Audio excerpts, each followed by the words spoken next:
Woo! Hey, everybody. Vino over, back with some more Katawa Shoujo. I just woke up, and I'm already having difficulties with my recording and all that shit. Anyway, back with some more playthrough. Fuck. Whatever. So that's probably why my voice is gonna sound deeper than usual. Anyway, let's get started. Not before Kenji takes advantage of Hanako's working to lean towards me and whisper conspiratorially, though. What the hell? Come on, it's too early for these big-ass words.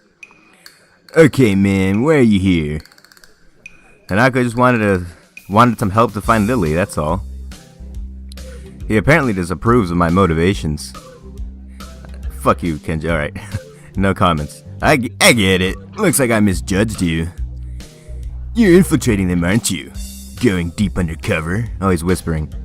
I should have guessed. Letting the truth slip by him would be probably better than outright lying or annoying him in any case. Is that why you're here? Obviously. Oh, okay. It sucks, but there's no better way to get intel than going in yourself. We gotta stick together, man. This is a harsh school, a harsh world. Yes, very harsh. He misses my true meaning as he leans back, satisfied I'm sympathetic to his cause. I'd better get down to work. Oh, it's so early. Finished. Looks like I am too. Good job. The two of us connect up the lines of our patterns, mine being as close as a copy as I could manage of hers. With a grunt. Ugh. I lever myself up from the floor and look around. Aside from Hanako and myself, there's only Kenji left finishing off a sign as well as Lily and a couple of students talking among themselves in the classroom. Looking at my watch, it's no surprise. It's getting pretty late. Need a hand? I offer a hand to Hanako, which she uses to get herself up. As she does, I can't help but glance at her wrist. If her scars extend even to there, just how much of her body was burned. I feel a pang of guilt about it, however, as she quickly covers up her wrist with her other hand. Looks good, doesn't it? She looks surprised for a moment before noticing that I mean the banner. It does, I guess. Her smile shows that she feels a slight sense of pride in the result, just as I do. With the floor significantly neater for the decorations being placed on desks and shelves, it's much easier to get to Lily as we cross the room. We finished the banner. I guess that's all that needs to be done? Lily gives an appreciative nod. Thank you, Hisao, Hanako. If there's any way I can thank you... It's fine. Beats sitting in my classroom studying, at any rate. I don't mind either. She nods before suddenly remembering one last person. Oh, is Kenji still here? Just as I open my mouth, Kenji gives the answer from the other side of the room. Yeah, just finished. He carefully slides his sign out onto an empty section of shelf to dry, before quickly walking past us and out the door. See ya, man. Bye. The remaining two students say their goodbyes to Lily, before taking their cue to leave as well, leaving only the three of us. Well, I guess that's everyone. I hope you don't have to do anything like that again. Working past school time? Indeed. The class's plans... What? The class plans this year were ambitious. Maybe too ambitious. The stalls look nice, though. She's right. It shows that a lot of work has gone into them. My, I'm sure a lot of us would be glad to hear that. At least now there's not much work to do until the festival itself. It's getting pretty late. Should we go? That's probably a good idea. Are you going back to the dorms as well, Hisao? Yeah, I guess I'll tag along. The nighttime lighting really makes the gardens look quite different. Compared to the usual lush of greenery, things are much more calm. Being that it's so late, the lack of students around probably helps. The odd one or two can be seen scurrying to and fro from the dorms, trying to eke the most out of their approaching curfews, but no more. All that can be heard is our footsteps, in addition to Lily's cane regularly gently tapping the ground in front of her. It's nice to finally be able to relax a bit after the mad rush during school. Without even noticing it, I let out a small yawn. Tired? Yeah, still getting used to the flow of things, I guess. The, thing with Shidune took me kind of off guard, though. I grit my teeth a little at the candid mention of the rather public spat. That said, I do want to sort out what in the world was behind it. About that. I'm sorry about it being so public. Shidune and I go back some ways. Her voice seemed slightly irritated as she remembered Shidune, obviously unwilling to discuss it any further. I glanced to Hanako for her views on this, but her expression is unsurprisingly evasive and difficult to read. Either way, I guess her apologizing for it is something, even if my curiosity goes unanswered. I'll be glad once the festival is over, in any case. The change of topic's welcome, clearing the thickening air quickly. I can imagine. My old school's festivals were a lot more low-key than this. Yamaku stresses the idea of a school community, so the staff likes to make our own festivals in such special occasions. And yet the students are the ones who do the work. What an unfair world. Hanako and Lily both chuckle in agreement, savoring the fact that none of the staff are around to hear our grumbling. I suppose coming from a strict all-girls school helped me a bit with Yamaku. Compared to there, Yamaku is much more relaxed. That'd go away towards explaining her well-bred speech and behavior, in any case. As we come up to the dormitories, it eventually comes time to leave for our respective rooms. See you, Lily, Hanako. The two both give polite nods before setting off to the women's dorms, just next to the guys. As is to be expected of such an arrangement, there's a staff member casually patrolling around outside to prevent any nighttime shenanigans. Walking past him, I quickly stretch my arms and rub my neck, both quite sore after having worked on the floor for so long, before walking to my room. It feels good to actually have direction, though. After so long in the hospital, the everyday facts of studying, homework, and teachers seem almost a blessing. That's right, everybody. Appreciate what you got, because you don't know when you're going to end up like Hisao and lose it all. I guess if things continue like this, my time at Yamaku might turn out okay. I'm feeling tired, so I set my alarm clock to wake me up as late as I can afford, while still making it to the first class. The nurse's voice is almost nagging in the back of my head about morning jogs. I make a resolution to make up for it by going for a walk after school tomorrow. Emmy won't care either way, I bet. And sleepy times. Wait music, wait music, wait music, wait music.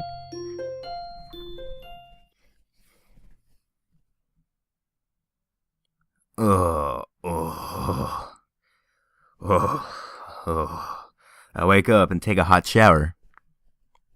Back in my room, the first thing I see is the familiar row of medication bottles lined up on top of my dresser. It makes me feel depressed, as usual. It's annoying. I thought I was okay. I thought I had made my peace with this thing, gotten over it. But what I really did, I allowed myself to forget that I have a problem. Being here really reminds me of that reality, and trying to fight against it just hurts. Reflecting on it is only going to do so much. I've done this before, for months. It seems like it's time to get over it.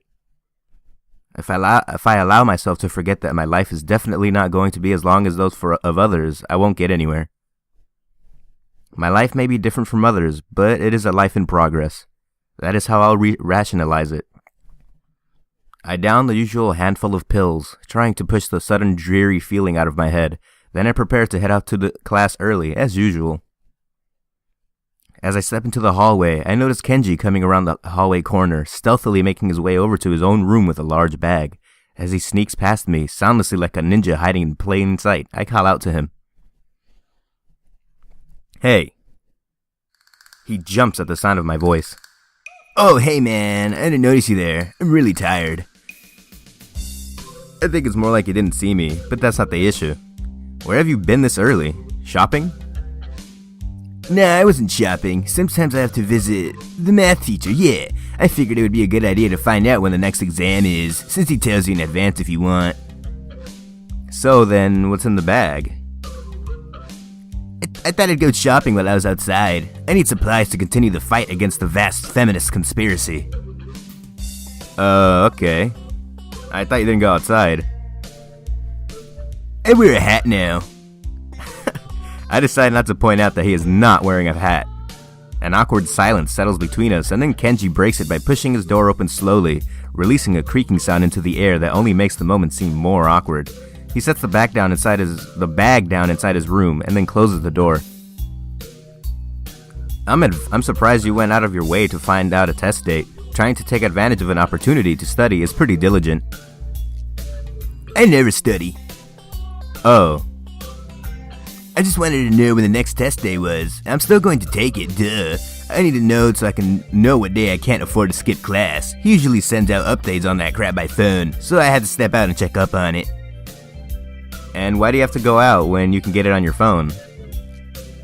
I don't carry a phone. What do you mean you don't carry a phone? You mean you just leave it at home? Yeah, I don't use phones. I don't have a phone. Phones. I have no phone. Why don't you have a phone? How can you not have a phone? No phone at all? No phone? I just don't like phones. Actually, I'm kind of scared of them. I don't know why. I think it's some kind of repressed trauma. But basically, when I hear a phone, I get nervous. It's my darkest secret. I have two theories on it. Either I have some fear of receiving some undefined, ominous, life-altering doom call, or I was beaten with a phone in the past. Beaten so badly I can't remember it. Beaten in the head. Well, where else would I get beaten with a phone that would make me unable to remember it? The ass? Unexpectedly logical. I feel very depressed now. Sensing this conversation is more or less over, Kenji opens his door again and prepares to head inside. Yeah, I'm going to sleep, dude. Have a good one. Class is going to start in like 20 minutes. I already did something today. Too tired to go to school. Hey, you need some lip balm? I accidentally bought two because I thought the store had started selling individual AA batteries. Thanks, but no thanks. Whatever, man. He swiftly enters his lair, finally letting me go to class. For a change, I'm not among the first ones to come to morning class. Instead, almost everyone seems to be here already. I recognize most of my classmates. I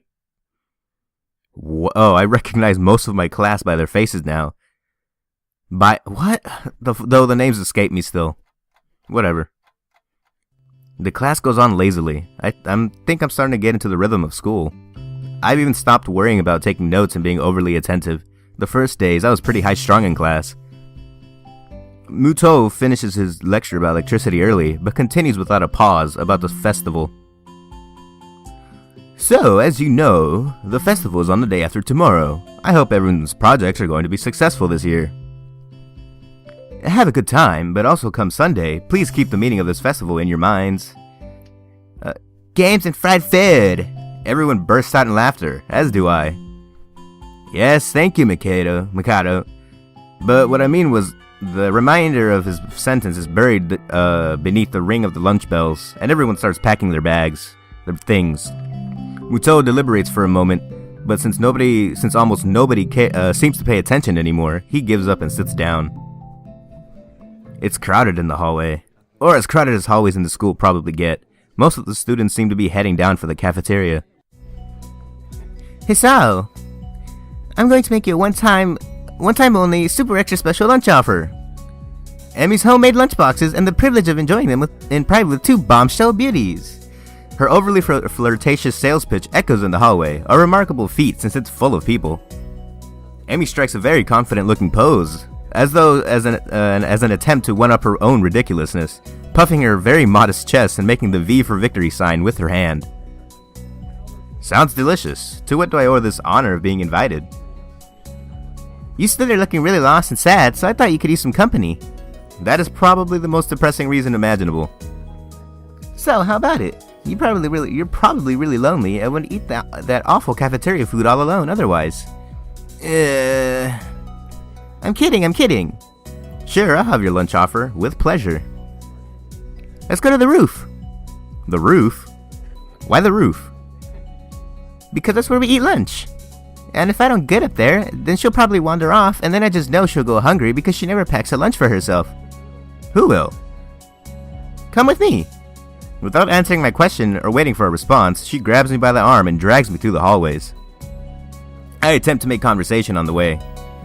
Why do you have an extra lunch? Emmy smiles guiltily. Actually, it's yesterday's lunch. I slipped in a run at lunch and I forgot to eat it. Huh? The stairway to the roof is a little dilapidated, but it's clearly been used recently. At the top of the stairs is a door, complete with a missing padlock. I wonder who the intrepid individual was that removed the lock. Emmy shoves the door open and steps into the beaming sunlight.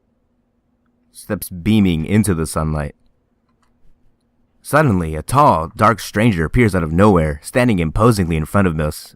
Emmy flinches back, almost falling back down the stairs. Yee! Hello. Yipes, you scared me, Rin. Wait, isn't she... Hello. Noticing that Rin is speaking to me, Emmy looks curiously at me. You two know each other? Okay. Girly voice. I look, high-pitched-ish.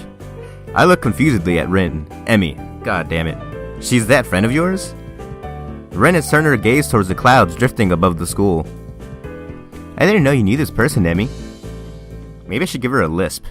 I don't know why. The awkward silence lasts only for a few seconds until Emmy lets out a tiny giggle, shrugging the coincidence off. Heh. I invited Hisao for lunch. If you know him, that's just better. Oh, does that mean I don't get food? Or did you invite him for lunch without the lunch? Neither. I have food for 3. Nice thinking. They walk to the other end of the roof while I stay at the clock tower for a while, taking in the atmosphere. There's nobody else but us here. I guess the roof is not as popular as it is in other schools. Man, the music in this game is awesome.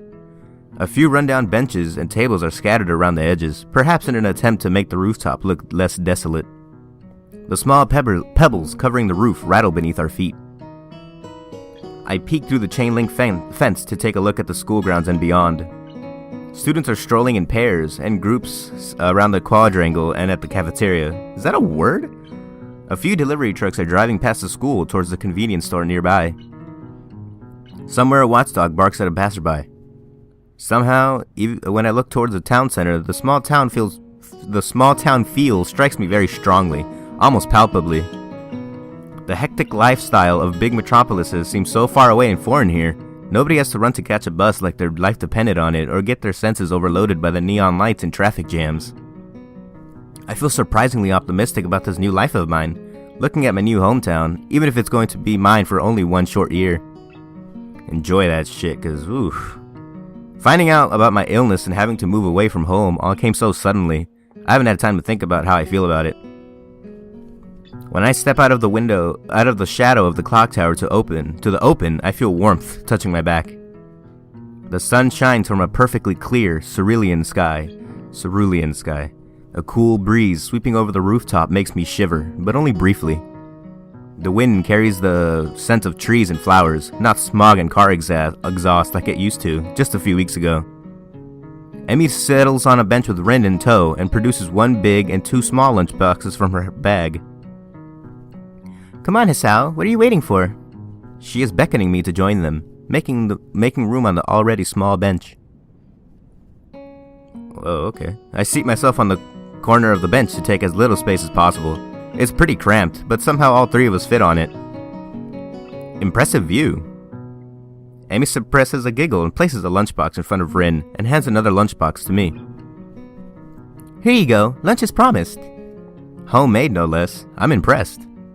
Wow, this looks really good. Thanks, I make it myself when I can. Conversation dies off as I set about the business of feeding myself. Taking a few bites, I glance up and notice Rin deftly opening the lunchbox and popping a forkful of food into her mouth using only her feet. Even though I've seen it before, I can't help but be impressed at her dexterity. It's also a reminder of the sort of place I am in right now. Will I ever get used to sights like this? Such as this? I can't decide if getting used to such a thing would be a good thing or a bad thing either. Does getting used to this place mean that I'm giving up on being a normal person? Or does it just mean that I'm becoming more understanding about those around me? I'm distracted from my thoughts by the sight of Emmy tearing into her lunch as if it had insulted her ancestors. You seem pretty hungry. Emmy looks up, mouth half full, and swallows before nodding. My morning run always works up an appetite. Which is great, because then I burn through the lunch pretty quickly. Helps me keep my girlish figure. What would happen if you lose it? Would you become a man? I very nearly choke on my lunch, trying not to laugh. It's a figure of speech. Does your figure have to run in the mornings too? Do you always talk like this? Talk like what? I think that answers my question. Never mind. So, I struggle to think of small talk and settle on the obvious question. We will find out what that obvious question is on the next episode of Katawa Shoujo. If you're enjoying this playthrough, please leave a like and subscribe or comment, or if you like it or not, if I should keep doing it. It's nice to chill and just read to you beautiful viewers. So, I don't know. If you watch the whole thing, you'll hear this question. Anyway, thank you guys for watching, and join me on the next episode of Katawa Shoujo.